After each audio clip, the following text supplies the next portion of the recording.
Hello and welcome to the Bookshelf Odyssey. My name is Art and I am celebrating Jane Austen July this month. So hopefully this will be my TBR list. Well, it will be my TBR list. Hopefully these are the books I'm going to read. This year I'm going to try to keep things a little bit more simple and I'll kind of explain what I'm doing. For those who don't know, Jane Austen July is one of the best months of the year, right up there with Victober and Christmas. I mean, it's just fantastic. It's a month where we celebrate Jane Austen, and I am really looking forward to what I have to read this month. So yeah, I'm getting a little behind already on when I wanted this out, but what are you going to do? So here are the reading prompts will be listed below.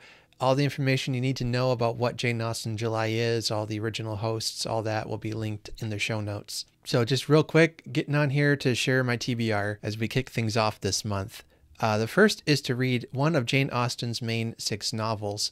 In this year's book that we're reading is Northanger Abbey, which I think I'll go ahead and read that with the group. And I'm looking forward to hearing people's response to that book. Northanger Abbey is a book that I've only read once, or actually twice, according to Goodreads. That's weird. I only remember reading it once.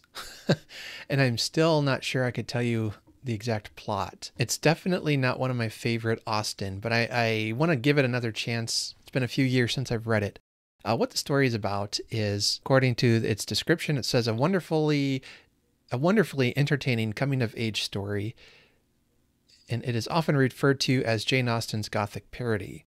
Decrepit castles, locked rooms, mysterious chests, cryptic notes, and tyrannical fathers give the story an uncanny air, but one with a decidedly satirical twist. And the story's heroine is Catherine Morland, and she's a remarkably innocent 17-year-old woman from a country parsonage. While spending a few weeks in Bath with a family friend, Catherine meets and falls in love with Henry Tilney, who invites her to visit his family estate, Northanger Abbey. Once there, Catherine, a great reader of Gothic thrillers, lets the shadowy atmosphere of the old mansion fill her mind with terrible suspicions. What is the mystery surrounding the death of Henry's mother? Is the family concealing a terrible secret with the elegant rooms of the Abbey? Can she trust Henry, or is he part of an evil conspiracy? And I'm not going to read any more because it gives it away what happens. So I feel like I should like this book, but I remember really not even understanding it now that I think about it the first time. Second time I still was struggling. So you know what they say the definition of insanity is, right? Doing the same thing over, expecting different results. Well, I am insane for Jane Austen, I guess, because I'm going to read this book again to see if I can't understand it better and follow the plot better.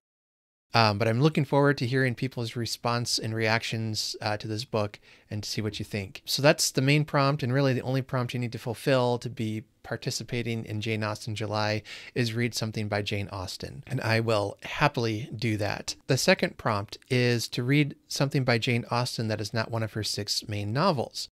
Now, I have not read any of her Juvenilia, and that is the other part of this month's group read. So I will be reading along with those as well, which I'm excited to do because I've got a copy of them, but I haven't had a chance to read them yet. So I'm looking forward to seeing what she was like writing as a very young adult, to see if in her early works contains the genius that comes out in books like Pride and Prejudice, Emma, all the rest. And really don't have a whole lot to say about that other than to say I'm very thankful that the stories I wrote as a teenager will never, ever see the light of day. I don't even know where they ended up. But kids, that was back in the old days before we had computers. Dinosaurs roamed the earth, and I wrote stories in a notebook, and I have no idea where that notebook is. It might come back someday to haunt me, but we'll see. Prompt 3, read a nonfiction work about Jane Austen or her time. So I'm going to read 2 nonfiction books this year, and this is really where my interest is at. So I'm going to read The Genius of Jane Austen, Her Love of Theater and Why She Works in Hollywood by Paula Byrne. Basically, the book is about what the subtitle says. You know, it's about her adaptations, why she works in Hollywood. One of the aspects of the book I'm looking forward to is how her stories were influenced by theatrical comedy. So now I've seen this book come up in a lot of people's TBRs this year. So I think that's a good sign for me that it's time to read it. A book I got last year that I didn't get a chance to read, but I'm really looking forward to reading this year. It's called Camp Austen, My Life as an Accidental Jane Austen Superfan, and it's by Ted Scheinman. I was sold on both the subtitle and the cover art here. Just, I don't know, I like it. The book says it's about the son of a devoted Jane Austen scholar. Ted Scheinman spent his childhood eating Yorkshire pudding, singing in an Anglican choir, and watching Laurence Olivier as Mr. Darcy. Determined to leave his mother's world behind, he nonetheless found himself in grad school organizing the first ever UNC Chapel Hill Jane Austen summer camp, a weekend-long event that sits somewhere between an academic conference and superfan extravaganza. While the long tradition of Austen devotees includes the like of Henry James and E.M. Forster, it is at the conferences and reenactments where Jainism truly lives. In Camp Austen, Scheinman tells the story of his indoctrination into this enthusiastic world and his struggle to shake his mother's influence while navigating hasty theatrical adaptations, undaunted scholars in cravats, and unseemly petticoat fittings. In a haze of morning crumpets and restrictive tights, Scheinman delivers a hilarious and poignant survey of one of the most enduring and passionate literary courtiers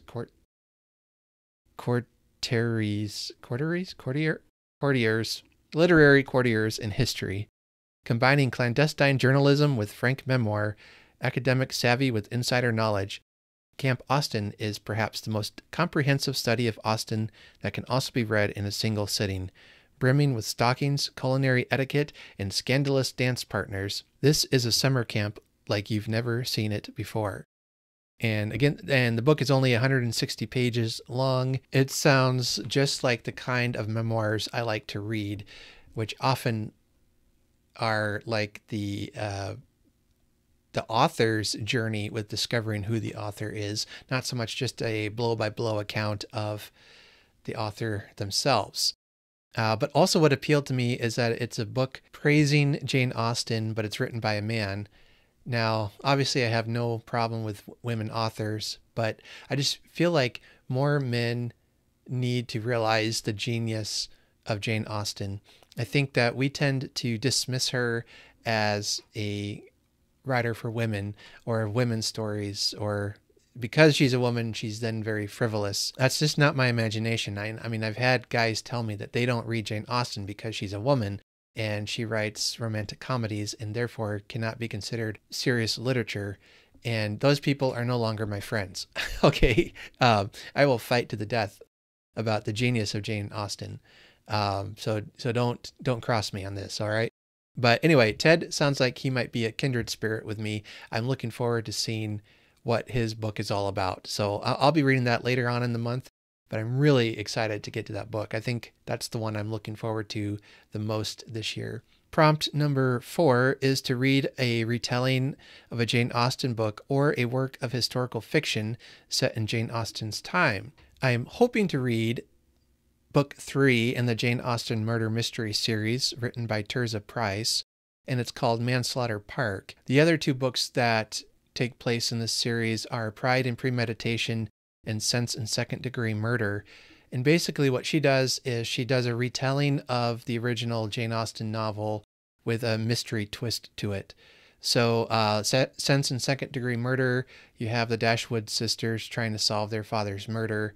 In Pride and Premeditation, you have Elizabeth Bennet and Mr. Darcy as young lawyers in training, and they work together to solve a crime. It's a lot of fun.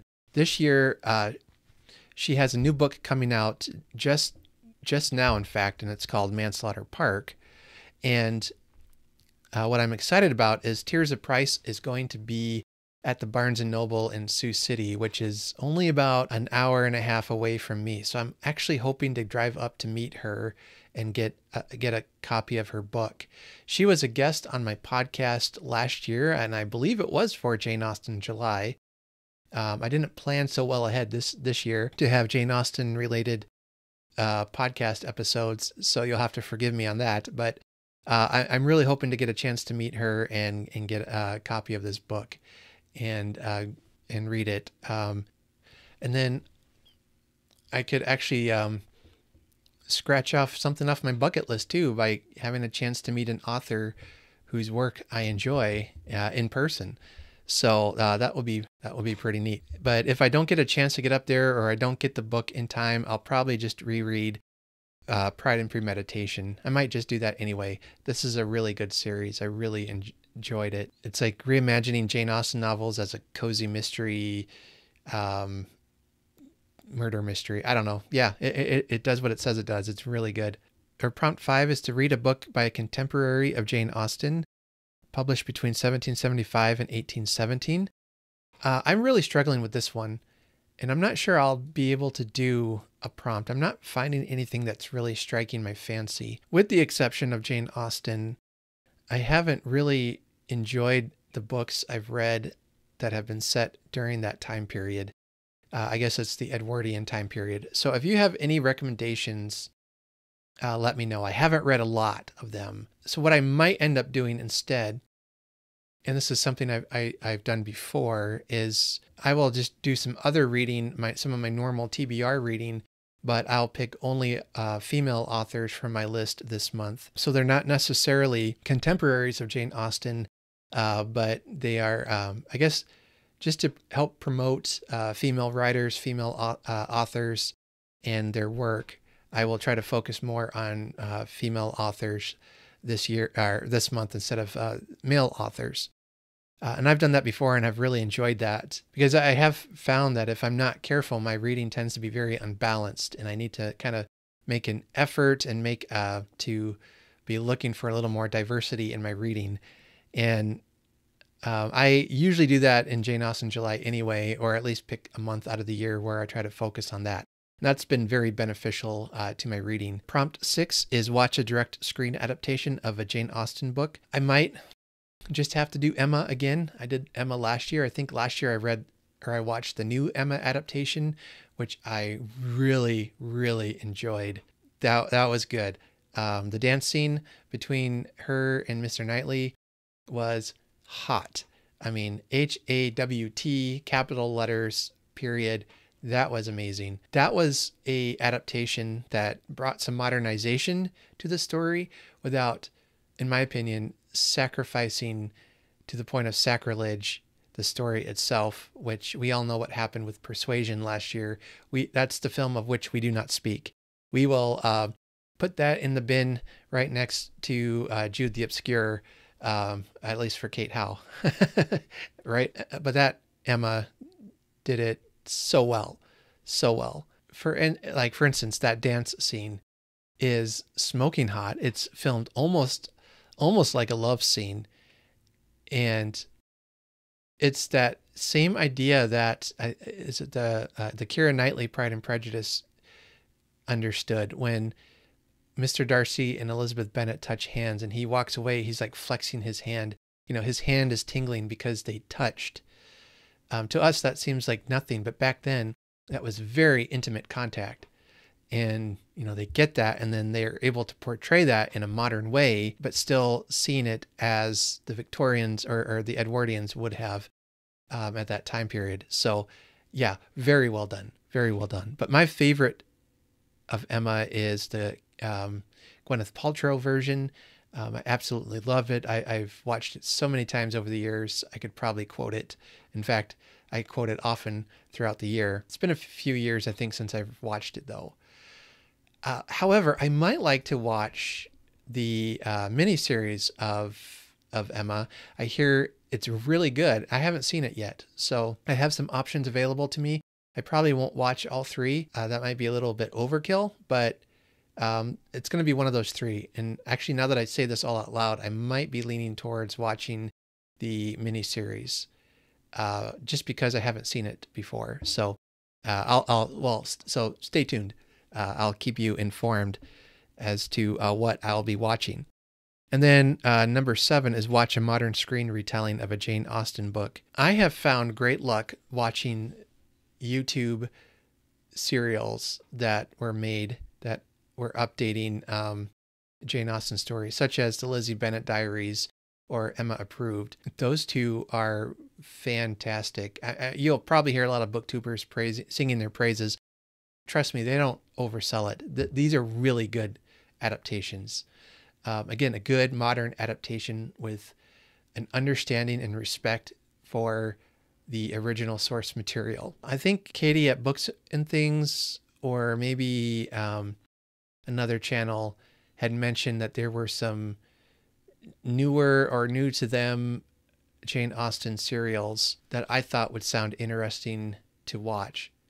So I might look into those. I don't really have any off the top of my head, but if you have any suggestions with those, let me know in the comments below. I might take a look at those. All right, that's my Jane Austen July TBR. I've got lots of other books I'm hoping to read this month beyond Jane Austen, but I'm really looking forward to what I've got scheduled to read. So with that, let me know what your TBR is, if you're participating, and if you're not, why not? This is the best. This is like the third best book read along that is on the internet right now. Obviously, Victober's the best. Well, maybe second best. Yeah. So let me know what you're reading, and we'll keep the conversation going in the comments below. If you haven't had a chance yet, make sure to like and subscribe to my channel so you don't miss out on any of my Jane Austen content coming this month. And so until next time, take care, everyone, and happy reading.